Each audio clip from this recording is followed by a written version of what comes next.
Жайыл райондук ички иштер бөлүмүндө киши колдуу болгон Бурулай Турдаалы кызынын сөөгүн эксгумациялоо анын атасынын кайрылуусу жана уруксаты менен жүргүзүлөт. Бул тууралуу Чүй облустук ички иштер башкармалыгынын басма сөз катчысы Назира Имангазиева Азаттыкка билдирди. Экспертизанын корутундусуна кыздын көкүрөгүндө жазуу табылган эмес. Маркумдун көкүрөгүндөгү тактар оорукананын жандандыруу бөлүмүндө жүрөктү иштетүүчү аппаратта дефибриллятор 3-4 жолу баскандан улам калганы көрсөтүлгөн.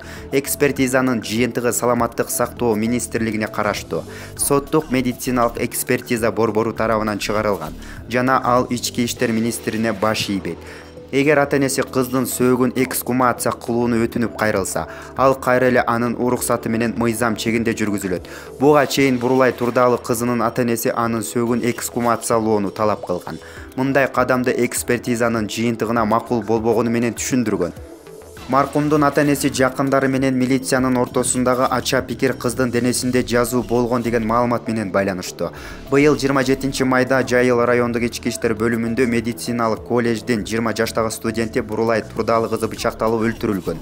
Чүй облустук ички иштер башкармалыгы аны ала качып бараткан жигит кармалгандан кийин милиция бөлүмүндө кызды бычактап өзүнө да кол салганын билдирген.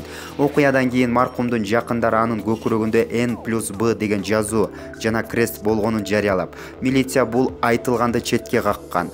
Кыздын өлүмүнө шектүү Марс Бөдөшев 20-июнда соттун чечими менен 2 айга камалды деп билдирди Азаттык.